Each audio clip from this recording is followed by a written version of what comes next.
Hello guys, welcome to career easy channel. तो अभी इस वीडियो के अंदर हम डिस्कस करेंगे मैट्रिक्स एंड डिटर्मिनेंट को टोटल रिवाइज करने की कोशिश करेंगे। वैसे कोशिश रहेगी पूरा रिवाइज हो जाए, बट मैक्सिमम जितना कवर हो पाएगा उतना करेंगे, ठीक है। तो पॉइंट ये है कि वन बाय वन में जितना भी मैट्रिक्स एंड डिटर्मिनेंट के अंदर जो जो प्रॉपर्टीज़ होती हैं, जो जो आपके पास जो चीज़ आपने ध्यान में रखनी है वो डिस्कस करेंगे ताकि एक रिवीजन टाइप हो जाए, ठीक है। तो सबसे पहले मैं डिस्कस करने वाला हूँ डिटर्मिनेंट के बारे में। तो डिटर्मिनेंट के अंदर पहला पॉइंट ये होता है, सपोज आपके पास कभी इस टाइप का कोई मैट्रिक्स आपको दिखाई दे, उसका डिटर्मिनेंट। खास बात क्या है कि इसके डायगोनल के सारे एलिमेंट सेम है और उन डायगोनल एलिमेंट को बाकी छोड़ के जो सारे एलिमेंट है वो भी सेम है। तो इस टाइप का डायरेक्ट जो आप डिटर्मिनेंट जब आप सोल्व करोगे तो आपने क्या करना है, इस रो को डायरेक्टली ऐड करना है। तो आप देखोगे x+3 बन जाएगा। उसके बाद आपने x में से इन सभी एलिमेंट को माइनस करना है, x-a और x-a। तो इस चीज़ का, इस टाइप की मैट्रिक्स का ध्यान रखना, कई बार पूछी जाएगी। सपोज आपके पास 4/4 की बजाय अगर 3/3 की मैट्रिक्स होती है, ऐसे अगर मैट्रिक्स सिर्फ इतनी होती यहाँ तक, तो मैं इसका डिटर्मिनेंट सोल्व करता। वो क्या आता है, x+2a, ठीक है, x+2a, और यहाँ से बनता है x-a और फिर बनता है x-a, इतना। फिर सपोज आपके पास 3/3 की बजाय 2/2 की भी आ सकती है। तो जितने की मैट्रिक्स होगी, बट ध्यान रखना डायगोनल एलिमेंट सेम होने चाहिए। डायगोनल एलिमेंट के बाद जो बाकी एलिमेंट है वो सभी भी सेम होने चाहिए। तो एक बार एक रो को ऐड कर देना, ऐड कर दिया, उसके बाद इसमें से इसको माइनस, इसमें से इसको माइनस, 3 होते तो आपने देखा था अभी थोड़ी देर पहले, उसका वो बन गया था, ठीक है। तो इस तरीके से याद रखना। पहला पॉइंट ये था डिटर्मिनेंट के अंदर जो आपने याद रखना है। सेकेंड पॉइंट होता है कि सपोज आपके पास कोई मैट्रिक्स है और उसका आपने ट्रांसपोज फाइंड आउट कर लिया, ए ट्रांसपोज। तो इसका जो डिटर्मिनेंट होता है उसके ऊपर कोई फर्क नहीं पड़ता। अगर आप नॉर्मल मैट्रिक्स जो पेरेंट मैट्रिक्स थी, अगर उसका डिटर्मिनेंट फाइंड आउट करोगे और ट्रांसपोज करने के बाद डिटर्मिनेंट फाइंड आउट करोगे, सेम पॉइंट सेम आएंगे, ठीक है। थर्ड होता है कि अगर आपके पास ए बी दो मैट्रिक्स मल्टीप्लीकेशन और अगर आप उसका डिटर्मिनेंट फाइंड आउट करते हो तो ये जो आता है, आप इनका अलग अलग डिटर्मिनेंट मल्टीप्लाई करके, मतलब a इंटू बी का जो डिटर्मिनेंट होता है वो बराबर होता है determinant of a into determinant of b, ठीक है। तो इस पॉइंट का आपने ध्यान में रखना है। फोर्थ पॉइंट जो डिटर्मिनेंट से रिलेटेड होता है, जो इसी डिटर्मिनेंट से रिलेटेड है, वो क्या है कि determinant of a plus B ये इक्वल नहीं आएगा आपके पास determinant of a plus determinant of b। मतलब ऐसा हो सकता है किसी किसी केस में, बट हमेशा पॉसिबल नहीं है, इसलिए हम यहाँ पे इक्वल का निशान नहीं लगाएंगे, नॉट इक्वल लगा देंगे। मतलब a प्लस बी का mod is not equal to mod of a plus mod of b। Mod of मतलब डिटर्मिनेंट ऑफ b, ठीक है।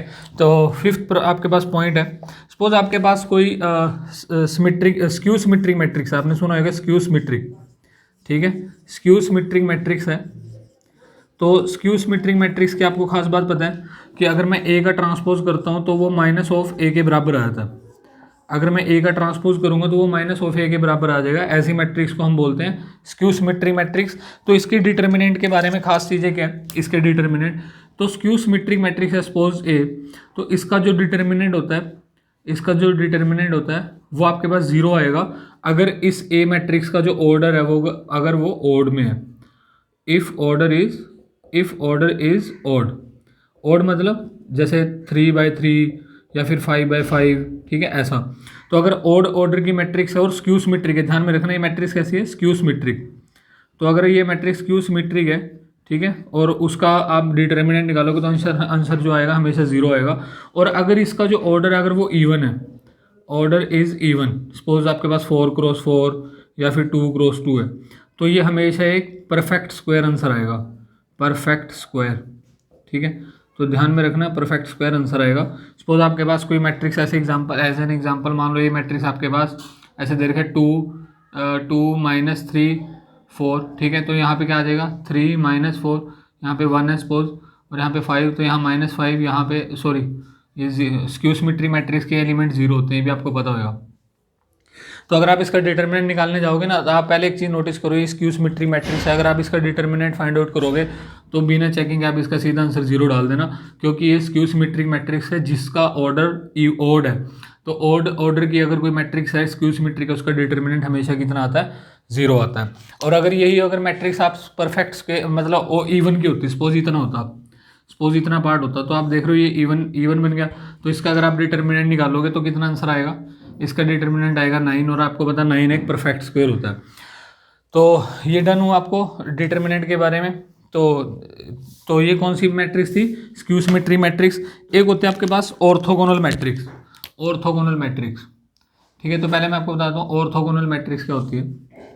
ऑर्थोगोनल मैट्रिक्स, तो सपोज आपके पास कोई मैट्रिक्स है ए और आप क्या करते हो उसको उसके ट्रांसपोज से मल्टीप्लाई करते हो, और सपोज आपके पास रिजल्टेंट जो वो आई मतलब यूनिटी मैट्रिक्स बन गई, ठीक है, आइडेंटिटी मैट्रिक्स बन गई, यहाँ पे आइडेंटिटी मैट्रिक्स बन गई। तो ऐसी मैट्रिक्स को बोलते हैं ऑर्थोगोनल मैट्रिक्स, जिसका मल्टीप्लिकेशन उसके ट्रांसपोज से करने से अगर आपको आई मिलता है, ऐसी मैट्रिक्स को बोलते हैं ऑर्थोगोनल मैट्रिक्स। तो ध्यान में रखना, अगर कोई ऑर्थोगोनल मैट्रिक्स है और उसका जो डिटर्मिनेंट है वो हमेशा प्लस या -1 ही आएगा, ठीक है। ए मैट्रिक्स अगर ऑर्थोगोनल है तो उसका जो डिटर्मिनेंट होएगा वो हमेशा क्या मिलेगा, या तो +1 आएगा या फिर -1 आएगा। तो ये कुछ एक चीज़ें थी जो आपने क्या याद, किसके लिए याद रखी, डिटर्मिनेंट के लिए। अभी भी डिटर्मिनेंट के लिए और चीज़ें क्या याद रखनी है, ठीक है। डिटर्मिनेंट के अंदर और क्या चीज़ें याद रखनी है मैं आपको बता देता हूँ। सपोज आपके पास मान लो कोई मैट्रिक्स है, मान लो आपके पास कोई मैट्रिक्स है ए, ठीक है, कोई ए मैट्रिक्स है, तो उसका डिटर्मिनेंट आपको ए गिवन है, ठीक है, ए गिवन है। तो और आपके पास कोई नई मैट्रिक्स है बी, जो आपने कैसे निकाली, किसी ए को ना किसी नंबर से मल्टीप्लाई कर दिया के से, ये कोई कांस्टेंट है, ये कोई कांस्टेंट है, ठीक है, आपने इससे मल्टीप्लाई कर दिया, और अब आपको बी का मोड चाहिए। तो बी का मोड जो होता है, ध्यान रखना, इसका मोड करना पड़ेगा। अब ये मैट्रिक्स नहीं, अगर ये मैट्रिक्स होती तो अलग अलग हो जाती है, ये कोई कांस्टेंट है। तो कभी भी किसी मैट्रिक्स का जब कांस्टेंट मल्टीप्लाई होता है ना, तो उसकी पावर k की पावर n, ठीक है, k की पावर n बाहर निकाल देनी है, और ये बराबर आएगा मोड ऑफ a के। मतलब अगर आप किसी मैट्रिक्स की को किसी स्केलर से मल्टीप्लाई करते हो तो उस पूरी मैट्रिक्स का जो मोड आएगा वो आएगा k की power n into mode of a, और n के यहाँ पे ये ऑर्डर होता है, ठीक है, ये होता है ऑर्डर ऑफ a। मतलब आपको पता है 3/3 या 4/4 जितना भी रहेगा, तो वहाँ पे जो n की वैल्यू आएगी 3/3 है तो 3 आ जाएगी, 4/4 है तो 4 आ जाएगी, ठीक है। तो एक ये चीज़ आपने याद रखनी है डिटर्मिनेंट के अंदर। नेक्स्ट होता है आपके पास डिटर्मिनेंट की जो प्रॉपर्टीज होती हैं वो होती हैं एडजॉइंट से रिलेटेड। एडजॉइंट से रिलेटेड अभी पढ़ लेते हैं कि आपने एडजॉइंट को कैसे डील करना है। अब देखो सर, आपको पता है किसी भी मैट्रिक्स का जो एडजॉइंट होता है, किसी भी मैट्रिक्स का जो एडजॉइंट होता है वो क्या होता है, आपको पता है, एक प्रॉपर्टी आपने पढ़ी होगी, ठीक है, A into adjoint of A is equal to mod A I. Mod A मतलब determinant of A into I, इस मैट्रिक्स के बराबर होता है कौन, ए इंटू एडजॉइंट। अब दोनों साइड एडजॉइंट मोड कर दो, तो मैं यहाँ पे मोड कर देता हूँ। तो आपको पता है यहाँ पे मोड करूँगा तो क्या बन जाएगा, अगर मैं यहाँ पे मोड करूँगा ए का मोड अलग आ जाएगा, एडजॉइंट ए का अलग आ जाएगा। और यहाँ पे देखो ये एक मैट्रिक्स है, जिस मैट्रिक्स को, ये आई मैट्रिक्स है जिसको आपने किसी कांस्टेंट से मल्टीप्लाई किया है। तो अगर मैं इसका मोड निकालूंगा तो आपको पता है क्लियरली ये क्या बन जाएगा, मोड ए, क्योंकि एज अ कांस्टेंट बिहेव करेगा, एज अ कांस्टेंट बिहेव करेगा तो इसकी पावर कितनी बन जाएगी n, और इसका मोड कितना होता है 1, इसका डिटर्मिनेंट कितना होता है 1। तो आपको तो ये डिटर्मिनेंट चाहिए था, तो एडजॉइंट ऑफ ए का डिटर्मिनेंट कितना होता है, ए का डिटर्मिनेंट की पावर n-1। तो ध्यान में रखना, कभी भी आपके पास ऐसा है ना कोई मैट्रिक्स और उसका एडजॉइंट, फिर आपको उसका मोड निकालना होता है। तो आप ध्यान रखना, ये मैट्रिक्स इसका डिटर्मिनेंट इंटू उसकी, सॉरी, ये मैट्रिक्स उसका डिटर्मिनेंट की पावर, इसका जो ऑर्डर होता है उसमें से 1 माइनस करना है, n-1। सपोज कई बार आपको ना ऐसे देगा, वो ऐसे देगा, ऐसे लिख के देगा, एडजॉइंट ऑफ, ऐसे लिखेगा एडजॉइंट ऑफ, फिर आगे एक और लिखा होगा एडजॉइंट ऑफ ए, इसका मोड पूछेगा ऐसे। तो यार क्लियरली हमें पता है, मैंने आपको क्या बोला, जब भी आपको एडजॉइंट दिखता है तो आपने एक चीज़ ध्यान में रखनी है, एडजॉइंट ऑफ सम मैट्रिक्स तो किसके बराबर होता है, तो इस क्वांटिटी का एडजॉइंट और की पावर n-1। और फिर अब इसको अगर मैं ओपन करूँ फिर से, फिर क्या बन जाएगा, मोड ऑफ ए की पावर n-1 और उसके पावर एक हो रहा है n-1। तो कितना बन गया, ये बन गया मोड ऑफ ए की पावर n-1 का स्क्वायर। तो ध्यान में रखना, जितने भी यहाँ पे एडजॉइंट लगते जाएंगे ना, n-1 की पावर उतनी बनती जाएगी। इसका मतलब ये है कि अगर 3 एडजॉइंट आ गए सपोज, इसका मतलब ये हुआ कि आपको ऐसा मिल गया एडजॉइंट, यहाँ पे लिखा हुआ है ए और इसका मोड पूछेगा, तो आपने डायरेक्टली कर देना है मोड ए की पावर n-1 का क्यूब, ऐसे कर देना आपने, मोड ए की पावर n माइनस वन का क्यूब, ठीक है, ये बन जाएगा। तो ये जितनी भी प्रॉपर्टीज़ थी ये सारी मैंने आपको किससे रिलेटेड बताई, एडजॉइंट से रिलेटेड बताई। नेक्स्ट जो प्रॉपर्टी हम पढ़ेंगे, अच्छा इसके अंदर एक चीज़ और बता देता हूँ, जो सिंपल सा पॉइंट है, ठीक है, नॉर्मल पॉइंट है, एडजॉइंट इसका डिटर्मिनेंट से रिलेशन नहीं है, नॉर्मल पॉइंट है। सपोज आपके पास एक मैट्रिक्स दे रखा है ABCDE और आपसे पूछता है फाइंड B इनवर्स, तो आपने क्या करना है, B से आगे से स्टार्ट होना है, तो आपका आंसर आएगा CDEA, ठीक है। ध्यान रखना, ऐसा मत कर देना कि आप ACD ऐसा कुछ करो, आपने क्या करना है, B से आगे से स्टार्ट करना है ऐसे, ठीक है, B से आगे से स्टार्ट करना है, तो B का जो वो बनेगा, जो इनवर्स बनेगा वो बन जाएगा CDEA, ठीक है। तो ये जनरल पॉइंट था, ध्यान रखना B का इनवर्स। इसी मैट्रिक्स मल्टीप्लिकेशन से रिलेटेड एक पॉइंट और याद आ रहा है। सपोज आपके पास A मैट्रिक्स है जिसका ऑर्डर m क्रॉस n है, और B मैट्रिक्स है जिसका ऑर्डर n क्रॉस p है, सपोज n क्रॉस p। तो अगर मैं मल्टीप्लाई करता हूँ AB को, तो आपको पता है AB का जो ऑर्डर आएगा वो क्या आएगा, m क्रॉस p आएगा। बट इतना करते हुए क्वेश्चन क्या पूछा जाए गेट के अंदर, क्वेश्चन आपसे पूछा जाए गेट के अंदर कि कितने नंबर ऑफ मल्टीप्लिकेशन आपने एक्चुअल में किए। तो ध्यान रखना, नंबर ऑफ मल्टीप्लिकेशन जो होंगे आपके पास, अगर आप यहाँ पे करते हो मल्टीप्लिकेशन, वो आएंगे n इंटू, मतलब m n p ऐसे आएंगे, m into n into p, इतने नंबर ऑफ मल्टीप्लिकेशन आ जाएंगे टोटल। कि जब आप दो मैट्रिक्स को मल्टीप्लाई करते हो ना, तो उनके एलिमेंट्स के अंदर मैक्सिमम, मतलब एग्जैक्टली कितने मल्टीप्लाई आपको करने पड़ते हैं, ठीक है। तो आता है MNP। और अगर मैं एडिशन की बात करता हूँ, नंबर ऑफ एडिशन, ठीक है, ध्यान रखना, नंबर ऑफ एडिशन, मल्टीप्लाई करने के बाद ऐड भी करते हैं ना चीज़ों को, नंबर ऑफ एडिशन वो आता है m इंटू, यहाँ पे n में से 1 माइनस कर देना, इंटू p, ये m into n minus one into P. तो ये क्या आ गए, नंबर ऑफ एडिशंस, और वो आ गए नंबर ऑफ मल्टीप्लिकेशन। इस पॉइंट का आपने ध्यान रखना है। डिटर्मिनेंट के अंदर एक चीज़ बतानी भूल गया मैं आपको, क्या कि सपोज आपके पास A मैट्रिक्स है जो n क्रॉस n की है, तो जब आप इसका मोड A सॉल्व करते हो, डिटर्मिनेंट सॉल्व करते हो, तो इसके अंदर कुछ टर्म्स आती है ना। जैसे आप फर्स्ट एलिमेंट को उठाओगे, जैसे मान लो कोई एग्जांपल ले लेते हैं, सपोज ये है, सपोज ऐसे है 1 2 3 3 2 3 1, ऐसे मान लो 0 1 2 आ जाओ। तो मान लो ये मैट्रिक्स, तो आप इसको कैसे सोल्व करते हो, आप पहले 1 लिखते हो, फिर आप इसको छोड़ देते हो, इसको छोड़ देते हो, फिर इसका डिटर्मिनेंट। तो अगर आप उसको एक्सपेंड करो तो कुछ नंबर ऑफ टर्म्स आएंगी, टर्म्स अलग अलग। तो ध्यान रखना, वो जो नंबर ऑफ टर्म्स होती हैं वो आती हैं n फैक्टोरियल के बराबर। कितनी आएंगी, n फैक्टोरियल।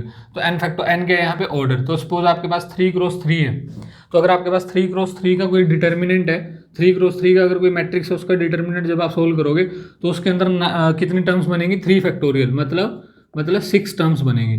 तो आप चेक करना इस पॉइंट को, जो मैंने बताया आपको, कि अगर कोई मैट्रिक्स A है with order n cross n, तो उसका जो एक्सपेंशन होएगा, जो उसका डिटर्मिनेंट करने के लिए आप एक्सपेंड करोगे, तो उसके अंदर जो टर्म्स आएंगी, डिफरेंट टर्म्स जो आएंगी, वो 6 टर्म्स आएंगी, ठीक है, मतलब 3 फैक्टोरियल। 4/4 का आएगा तो 4 फैक्टोरियल। इस तरीके से डन है। यहाँ से आगे बढ़ते एक बार। नेक्स्ट आपके पास जो हमारे पास मैट्रिक्स के अंदर अवेलेबल है टॉपिक, मतलब इस चैप्टर में, वो होता है रैंक, ठीक है। तो रैंक से रिलेटेड क्या क्या प्रॉपर्टीज है हमारे पास, रैंक से रिलेटेड सबसे पहले प्रॉपर्टी है रैंक ऑफ, ये रैंक का सिंबल मैंने ऐसे रो टाइप से लिखा है, ठीक है, A+B, ठीक है। तो आपके पास कोई मैट्रिक्स है जो A मैट्रिक्स है और एक आपके पास B मैट्रिक्स है, तो ध्यान रखना, इसका जो A+B का जो रैंक आएगा वो हमेशा rank of A plus rank of B, इन दोनों से हमेशा कम आएगा या फिर इक्वल आएगा, ठीक है। इस पॉइंट का ध्यान में रखना आपने। फिर आपके पास होता है rank of A into B।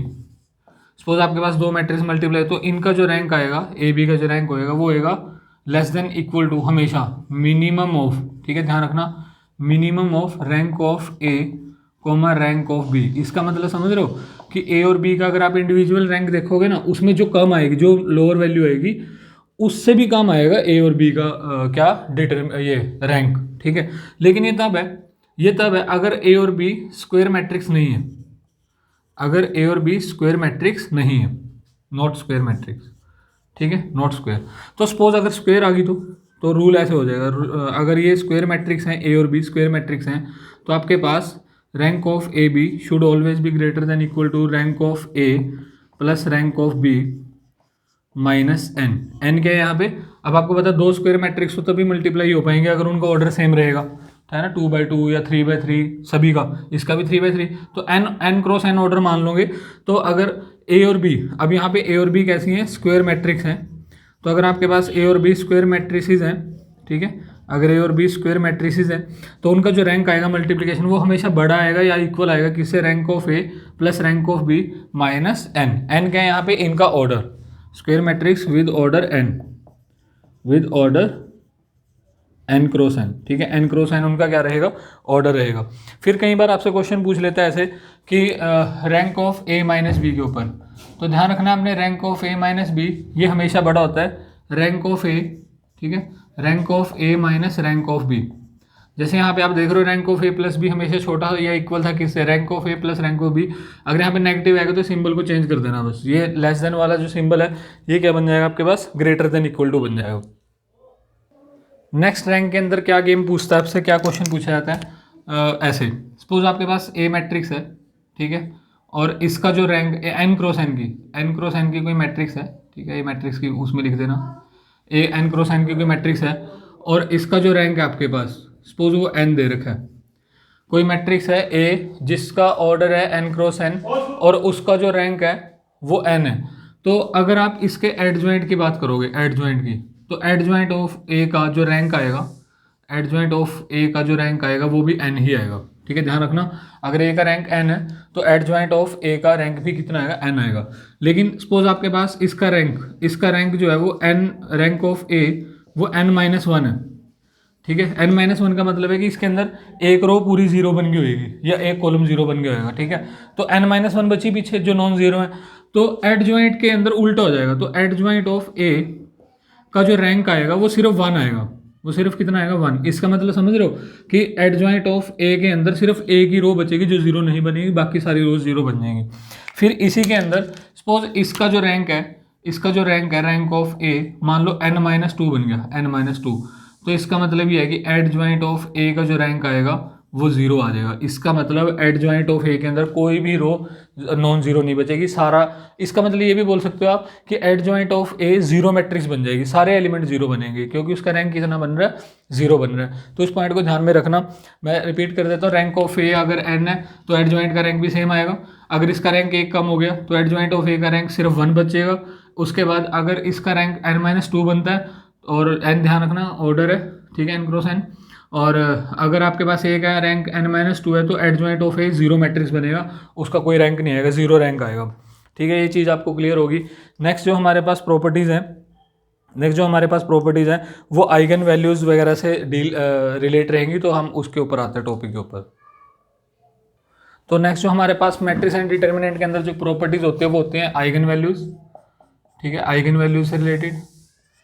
Eigen values का दूसरा नाम होता है करैक्टरिस्टिक रूट्स, ठीक है, इसका दूसरा नाम होता है करैक्टरिस्टिक रूट्स, और या फिर इसको बोलते हैं लेटेंट रूट्स, ठीक है, लेटेंट रूट्स। ध्यान रखना इन चीज़ों को, इन नाम को, ये जो नाम मैंने बताया इन नाम को याद रखना, ठीक है।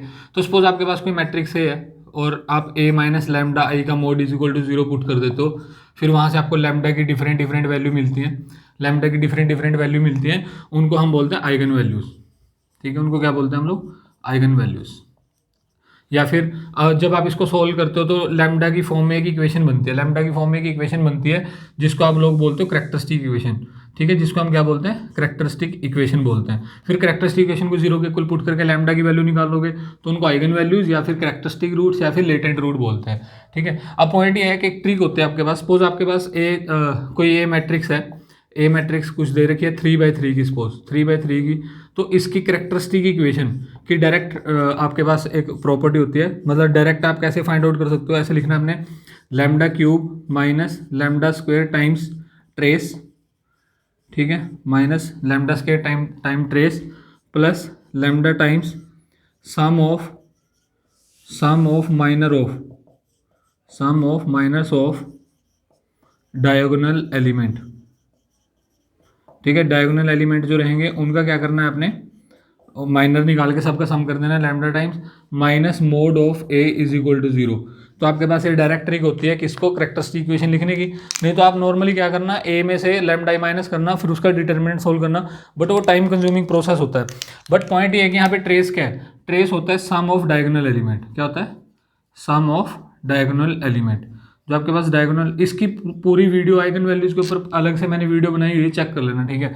सम ऑफ डायगोनल एलिमेंट, ये होता है सम ऑफ डायगोनल एलिमेंट। और आपको ये तो पता ही है माइनर किसको बोलते हैं, एलिमेंट जिसका माइनर निकालना उस एलिमेंट को छोड़ के, जिस रो और कॉलम में एग्जिस्ट करो उसको छोड़ के जो बाकी बचा उसका डिटर्मिनेंट उसको माइनर बोलते हैं। सपोज आपके पास ऐसे दे रखा है 2 3 4 6 2 1 1 2 3, सपोज ये है, तो आपको इसके माइनर की बात करता है तो आप इसको छोड़ देते हो, इसको छोड़ देते हो, ये जो बचा ना इसका जो डिटर्मिनेंट आएगा उसको माइनर बोलते हैं। ठीक है, तो आपने इसका माइनर निकालना है, फिर इसका निकालना है, फिर इसका, तीनों को सम करके यहाँ रख देना। और मोड ए होता है डिटर्मिनेंट ऑफ ए, तो ये डायरेक्ट होता है कैरेक्टरिस्टिक इक्वेशन।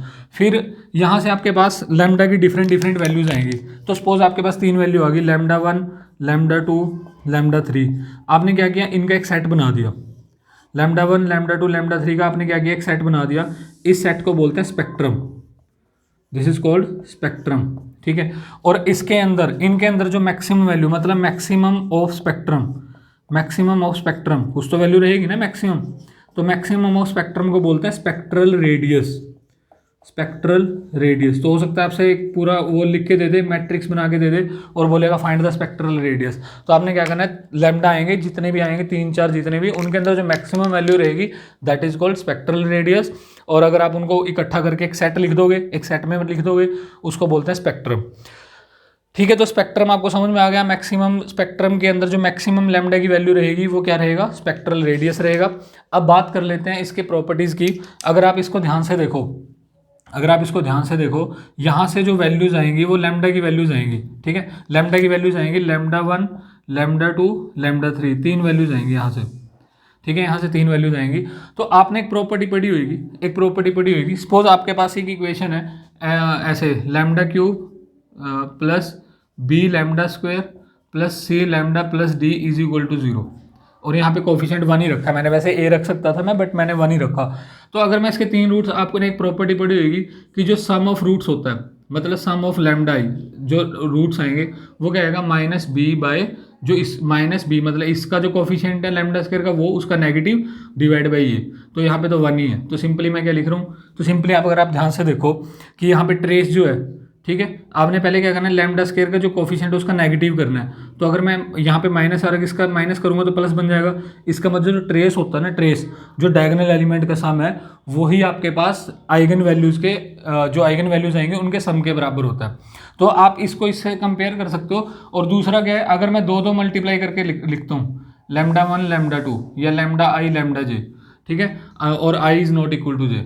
ठीक है, अगर मैं ऐसे करूँ, मतलब lambda 1 lambda 2 lambda 2 lambda 3 plus lambda 3 lambda 1, ऐसे अलग अलग अगर इनको मल्टीप्लाई करके रखूँगा तो ये वैल्यू आएगी इसके इक्वल, सी के।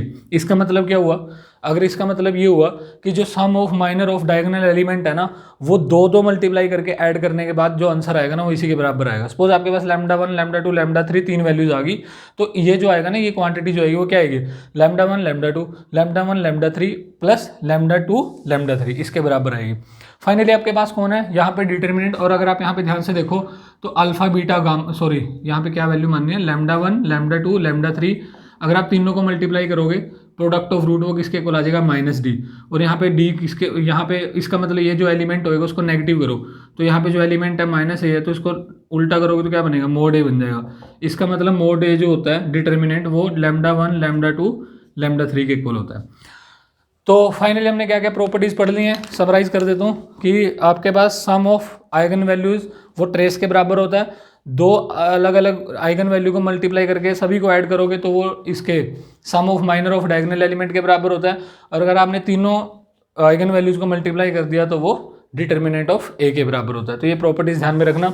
नेक्स्ट आइगन वैल्यूज़ की जो प्रॉपर्टी आती है वो आती है ए की पावर में। ए की पावर का मीनिंग कि अगर आपके पास कोई मैट्रिक्स ए है और उसके आइगन वैल्यू आपको लैम्डा दे रखी है, ठीक है, सपोज आपके पास कोई मैट्रिक्स ए है, ये रही ए मैट्रिक्स है, और इसकी जो आइगन वैल्यूज हैं वो लैम्डा 1 लैम्डा 2 ऐसे हैं, लैम्डा 3, तो मैं सिंपली लैम्डा आई लिख लेता हूँ, लैम्डा आई। इसकी जो आइगन वैल्यूज हैं वो क्या है, लैम्डा आई के बराबर है। तो अगर कोई मैट्रिक्स है जिसकी पावर m है तो उसकी जो आइगन वैल्यूज जब आप फाइंड आउट करोगे तो वो लैम्डा आई की पावर m आएंगी, ध्यान रखना। मतलब अगर इसकी लैम्डा 1 लैम्डा 2 लैम्डा 3 है तो इसकी क्या आएंगी, इसकी लैम्डा 1 की पावर m लैम्डा 2 की पावर m लैम्डा 3 की पावर m। सपोज आपके पास a का इन्वर्स है, तो इन्वर्स का मतलब क्या हुआ, आपके पास m की वैल्यू 1 पुट कर दो, -1 पुट कर दो, तो -1 पुट करेंगे तो ये उल्टा हो जाएगा, मतलब ऐसे, समझ रहे हो, उल्टा हो गया। तो अगर आप एक ही अगर आपको आइगन वैल्यूज पता है और आपको ए इनवर्स की निकालने तो उनको उल्टा कर दो, ठीक है। तो एम कुछ भी हो सकता है यहाँ पे 1 2 3 कुछ भी, ठीक है। ये डन हो गया, ये डन हो गया आपके पास, यहाँ से डिड्यूस किया इसको। एक होता है आपके पास ए इंटू एडजॉइंट ऑफ ए, ठीक है। क्या होता है ए इंटू एडजॉइंट ऑफ ए, किसके इक्वल होता है मोड ए इंटू आई के। अब आप एक चीज़ नोटिस करो, सपोज आपको ए की वैल्यूज आपको इसके आइगन वैल्यूज निकालनी इसकी, तो क्या मैं लिख सकता हूँ यहाँ से एडजॉइंट ऑफ ए किसके बराबर आएगा ए इनवर्स, इसको मैं राइट साइड में ले जाता हूँ मोड ऑफ ए इंटू आई। तो इसका मतलब ये हुआ कि अगर आपको इसकी आइगन वैल्यूज चाहिए तो ये तो कांस्टेंट है, देखो ये तो कांस्टेंट है, और इसको मल्टीप्लाई करोगे तो यही बनेगा।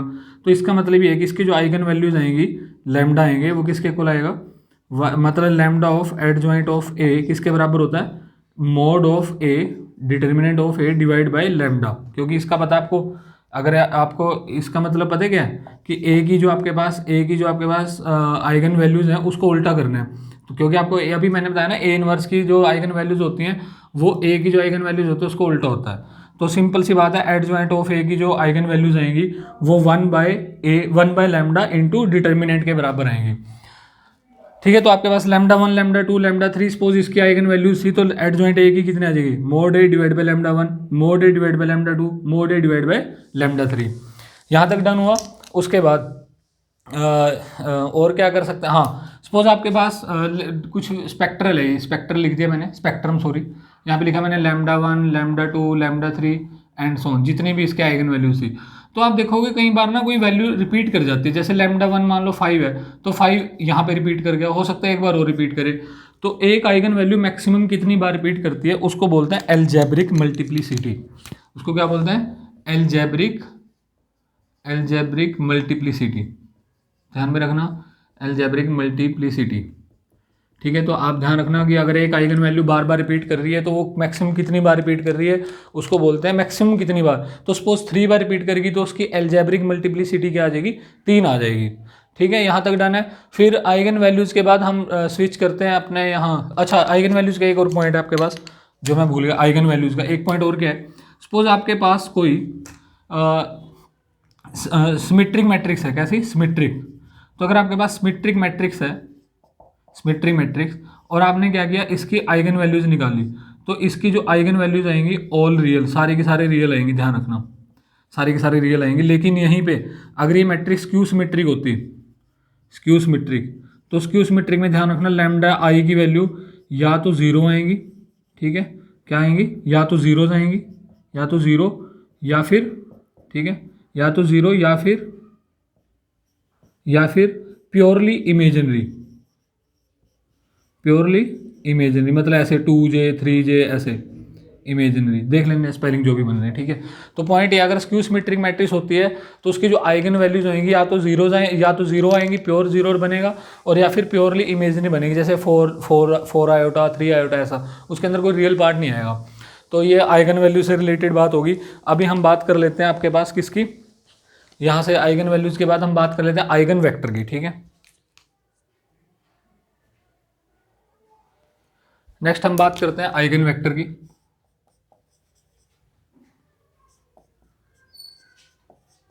ठीक है, स्पेलिंग चेक कर लेना, ये कुछ गड़बड़ हो सकती है स्पेलिंग में, आइगन वेक्टर्स। तो पॉइंट ये अगर आपके पास कोई रियल सिमेट्रिक मैट्रिक्स है, रियल सिमेट्रिक मैट्रिक्स, ठीक है, उसके जब आप आइगन वेक्टर निकालोगे, इसके जो आइगन वेक्टर निकालोगे, आइगन वेक्टर्स, तो वो हमेशा ऑर्थोगोनल रहेंगे। क्या रहेंगे? ऑर्थोगोनल, वो हमेशा ऑर्थोगोनल। इसका मतलब ये है, सपोज आपने लैम्डा 1 के कोरस्पॉन्ड कुछ वेक्टर निकाला x1 x2 x3, ठीक है, और लैम्डा 2 के कोरस्पॉन्ड वेक्टर आया आपके पास x11 x22 x33। तो इसका मतलब ये है कि इन दोनों का कोरस्पॉन्डिंग प्रोडक्ट्स, मतलब x1 into x11 plus x2 into x22 plus x3 into x33, ये हमेशा 0 के बराबर आएगा। इसको बोलते हैं ऑर्थोगोनल। इसका मतलब ये भी बोल सकते हो कि अगर इसको मैं x से डिनोट करूँ, ठीक है, अगर मैं इसको x1 लिखता हूँ और इसको x2 लिखता हूँ इस वेक्टर को, तो ऐसा होता है x1 इंटू x2 का ट्रांसपोज, ये वैल्यू 0 आती है। तो अगर इसका सिंपल मीनिंग यही है कि अगर आप इसका ट्रांसपोज करोगे ठीक है, ट्रांसपोज कर मतलब ऐसे करना कि एक का जैसे इसका ट्रांसपोज करता हूँ तो ये ऐसे चला जाएगा, हाँ इसको ऐसे लिख लो, मतलब इसका ट्रांसपोज करोगे तो ये रो बन जाएगी, तो रो इंटू कॉलम जब आप करोगे तो यही सेम मिलने वाला है। अब चेक करना, तो ये जीरो के बराबर होता है, ये जीरो के बराबर होता है कि अगर आपके पास कोई रियल सिमेट्रिक मैट्रिक्स होते हैं उसके आइगन वेक्टर जो होते हैं वो ऑर्थोगोनल होते हैं। और दो वेक्टर ऑर्थोगोनल कब होते हैं, अगर एक का ट्रांसपोज दूसरे के मल्टीप्लीकेशन, मतलब एक का ट्रांसपोज दूसरे को एज इट इज रख के मल्टीप्लाई करोगे तो वो जीरो आ जाएंगे। तो ऐसे वेक्टर्स को बोलते हैं ऑर्थोगोनल वेक्टर, ठीक है, ऐसे वेक्टर को क्या बोलते हैं, ऑर्थोगोनल वेक्टर। एक वर्ड होता है ऑर्थोगोनल, एक होता है ऑर्थोनॉर्मल, ऑर्थोनॉर्मल।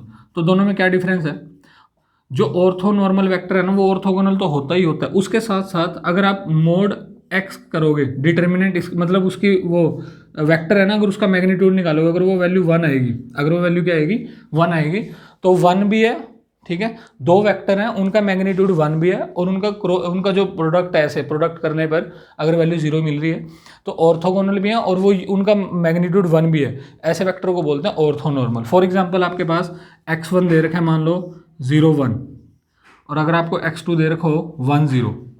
अब आप एक चीज़ नोटिस करो, अगर मैं x1 का ट्रांसपोज इंटू x2 करूँगा ना, अगर मैं इसका तो ये 0 आएगा। और अगर आप मैग्नीट्यूड की बात करो, x1 का मैग्नीट्यूड देखो, इसका स्केयर प्लस इसका स्केयर अंडर द रूट करोगे तो 1 ही आएगा, 1 ही आएगा। इसका स्केयर प्लस इसका स्केयर अंडर द रूट करोगे वो भी 1 आएगा। तो ये और ये वेक्टर दोनों क्या है, ऑर्थोनॉर्मल वेक्टर है। ऑर्थोगोनल तो है ही है, उसके साथ साथ क्या है, इनका मैग्नीट्यूड भी 1 है, इसका मतलब इसको क्या बोलते हैं, ऑर्थोनॉर्मल वेक्टर बोलते हैं। तो यहाँ से डन हुआ। अब कुछ स्पेशल टाइप की मैट्रिक्स आती हैं। स्पेशल टाइप की मैट्रिक्स का मतलब ये है कि सपोज आपके पास किसी मैट्रिक्स का स्केयर करने से आपको वापस वही मैट्रिक्स मिलेगी। दूसरा होता है कि किसी मैट्रिक्स का स्केयर करने से आपको आइडेंटिटी मैट्रिक्स मिल गई, ए मिल गया, व आई मिल गया। और या फिर आपके पास किसी मैट्रिक्स की पावर n करने से आपको 0 मिल गया। तो इनके कुछ स्पेशल नेम होते हैं हमारे पास। जो आपके पास ए स्केयर इज इक्वल टू ए मिल, इसको आइडेम्पोटेंट मैट्रिक्स बोलते हैं। तो सपोज ध्यान रखना, आपको कई बार क्वेश्चन के अंदर बोल देगा the given matrix is idempotent, तो आपने इसका मतलब ये है कि ए स्केयर की वैल्यू ए के बराबर है। और कई बार वो बोलेगा इन्वोल्यूटरी मैट्रिक्स, इसको बोलते हैं इन्वोल्यूटरी मैट्रिक्स, इन्वोल्यूटरी मैट्रिक्स। तो अगर आपके पास कोई इन्वोल्यूटरी मैट्रिक्स है, इसका मतलब क्या है, ए स्केयर इज इक्वल टू आई के बराबर है। और फाइनली एक होता है नीलोपोटेंट, इसको बोलते हैं नीलोपोटेंट मैट्रिक्स। अगर किसी मैट्रिक्स का n पावर करने से, और n की वैल्यू कुछ भी हो सकती है, 2 करने से, 3 करने से, उसको बोलते हैं इंडेक्स, उसको क्या बोलते हैं, इंडेक्स। तो सपोज आपके पास ए क्यूब इज इक्वल टू 0 है, इसका मतलब जो ए मैट्रिक्स है वो नीलोपोटेंट है विद इंडेक्स 3, उसका इंडेक्स कितना आ जाएगा, 3 आ जाएगा। इसका मतलब कि अगर आप उसकी पावर 3 करोगे तो वो 0 के बराबर आएगा। तो ठीक है, डन है। यहाँ से यार जितना भी मैक्सिमम हो सका मैंने आपको कवर करने की कोशिश की इसके अंदर। अच्छा, एक आइगन वैल्यू की प्रॉपर्टी रहेगी। सपोज आपके पास ए मैट्रिक्स है, उसकी आइगन वैल्यू सपोज लैम्डा आई है, तो अगर आप ए के अंदर कुछ के टाइम्स आई, कोई के नंबर ऐड करते हो मैट्रिक्स के अंदर के ऐड करने मतलब आई के थ्रू करोगे तो लैम्डा के अंदर भी वो वैल्यू ऐड हो जाएगी। अगर यहाँ माइनस करोगे तो यहाँ पे माइनस हो जाएंगे। ठीक है, ये प्रॉपर्टी बताना भूल गया था मैं, ये चीज़ थी। और बाकी ये एक और चीज़ सुन लो। सपोज आपके पास आइगन वैल्यू है, सपोज आपके पास कोई ऑर्थोगोनल मैट्रिक्स है, अभी लिखा था मैंने। सपोज आपके पास कोई ऑर्थोगोनल मैट्रिक्स क्या था, ए इंटू ए का ट्रांसपोज इज इक्वल टू आई, याद है, इसको बोला था हमने ऑर्थोगोनल मैट्रिक्स। इसके अगर लैम्डा की वैल्यू निकालोगे ना, उसका जो लैम्डा की वैल्यू आएगी और उनका जो मोड आएगा वो 1 आएगा। इसका मतलब ये कह सकते हैं कि अगर आपके पास ए और ए का ट्रांसपोज है, ठीक है, अगर वो मल्टीप्लाई होने के बाद आई दे रहे तो ये ऑर्थोगोनल मैट्रिक्स है। और ऑर्थोगोनल मैट्रिक्स की जो लैम्डा होते हैं आइगन वैल्यू, वो या तो 1 आएंगे या फिर -1 आएंगे, मतलब उसका मोड हमेशा क्या रहेगा, 1 रहेगा। तो ये चीज़ आपने ध्यान में रखनी है। उसके बाद मैट्रिक्स के अंदर, जो मैट्रिक्स एंड डिटर्मिनेंट के अंदर जो एक और पॉइंट है वो ये है, वो कहता है आपने क्या करना है, use 0 and 1 only, use 0 and 1 only. तो 0 and 1 ओनली का यूज़ करके n क्रॉस n की कितनी सिमेट्रिक मैट्रिक्स आप बना सकते हो, सिमेट्रिक मैट्रिसेस पॉसिबल हैं। तो उसका फॉर्मूला था 2 की power n into n+1 divide by 2। Element कौन कौन से यूज़ करना है, सिर्फ 0 and 1। 0 and 1 का यूज़ करके आप 2 की power n into n+1 divide by 2 matrices बना सकते हो, सिर्फ 0 और 1 वाली, ठीक है। इस पॉइंट को ध्यान में रखना जो अलग था। और बाकी जितनी भी चीज़ें मैंने कोशिश की हैं कि कवर कर दूं। डिटर्मिनेंट में एक चीज़ जो मैं भूल गया वो भी डिस्कस कर देता हूँ अभी। डिटर्मिनेंट में एक और एक्स्ट्रा पॉइंट है। सपोज आपके पास जो मैट्रिक्स है यहाँ पे ऐसे ये है, ठीक है। तो आपके पास मान लो तीनों एलिमेंट 0 हैं और ऊपर ये इससे ऊपर कुछ एलिमेंट हैं, तो इसको बोलते हैं अपर ट्रायंगुलर मैट्रिक्स। इसको क्या बोलते हैं? Upper triangular. तो अगर आपके पास ये वाले 3 एलिमेंट 0 बन जाए या फिर ये वाले 3 एलिमेंट 0 बन जाए, कुछ भी बने, इस अगर नीचे वाले 0 बनेंगे तो अपर ट्रायंगुलर, अगर ऊपर वाले 0 बनेंगे तो लोअर ट्रायंगुलर। अपर ट्रायंगुलर या फिर लोअर ट्रायंगुलर की जो डिटर्मिनेंट होता है वो इन तीनों का मल्टीप्लिकेशन होता है डायगोनल एलिमेंट्स का। फॉर एग्जाम्पल आपके पास मान लो कोई मैट्रिक्स है, ऐसे कोई मैट्रिक्स है 1 2 3, ठीक है, 0 1 2 0 2 2 ले लेते हैं, 0 0 3। तो अगर आप इसका डिटर्मिनेंट निकालोगे ना, इसका जब मैं डिटर्मिनेंट सॉल्व करूंगा तो वो इन तीनों का प्रोडक्ट आएगा डिटर्मिनेंट। तो मोड ऑफ ए कितना आ जाएगा? 6 आ जाएगा। और उसके साथ साथ 1 2 3 यही इसकी आइगन वैल्यूज भी बनेगी। लैम्डा 1 लैम्डा 2 जो है, लैम्डा 3 यही क्या आएंगी? डायगोनल एलिमेंट ही आएंगी, ठीक है। ध्यान में रखना अगर आपके पास कोई अगर क्या है, अगर कोई लोअर ट्रायंगुलर में अपर ट्रायंगुलर मैट्रिक्स है या फिर लोअर ट्रायंगुलर मैट्रिक्स है तो उसका जो डिटर्मिनेंट होता है वो डायगोनल एलिमेंट के प्रोडक्ट के इक्वल होता है और वो डायगोनल एलिमेंट ही उसके आइगन वैल्यूज होते हैं। इस पॉइंट को आपने ध्यान में रखना है। और कई बार आपको सीधा डायरेक्टली क्या करेगा? डायगोनल मैट्रिक्स देगा। सपोज डायगोनल मैट्रिक्स मतलब जिसके सिर्फ ए बी सी सिर्फ डायगोनल पे एलिमेंट होता है, बाकी सभी एलिमेंट क्या होते हैं? 0। इस टाइप की अगर आपको पावर m करनी पड़ेगी ना इस मैट्रिक्स की, तो सीधा ध्यान रखना a की पावर m 0 0 0, b की पावर m 0 0 0, c की पावर m। ये दिखाई दे रहा है वीडियो के अंदर? हाँ, ठीक है। तो अगर आपको कभी ऐसा आए कि अगर आपके पास सिर्फ डायगोनल एलिमेंट एग्जिस्ट कर रहे हैं तो उसकी पावर अगर m करनी पड़ेगी तो इनको डायरेक्टली पावर कर देना, और अगर इसका इन्वर्स करना पड़ेगा तो उसको उल्टा कर देना, 1/a 1/b 1/c। तो ठीक है, थैंक यू। और तो मैंने कोशिश की है कि मैट्रिक्स एंड डिटर्मिनेंट को पूरा कवर किया जाए, जितना पॉसिबल था विदिन 35 मिनट्स मैंने कोशिश की है। तो आप लोग प्लीज़ शेयर कर दो इसको वीडियो को अगर आपको पसंद आई। और अभी मैं क्या करूँगा, जो प्रॉपर मैथमेटिक्स के जो टेस्ट सीरीज़ है उनके क्वेश्चन डील करूँगा, ताकि पूरा मैथमेटिक्स आपको एक टेस्ट सीरीज़ जो हम प्रैक्टिस कर सके, ठीक है। तो ठीक है, थैंक यू। और प्लीज़ अगर आपको ये पसंद आई तो इसको शेयर जरूर करना। जो भी लोग आपके जो दोस्त आपके तैयारी कर रहे हैं उनको शेयर करो, ठीक है। Thank you.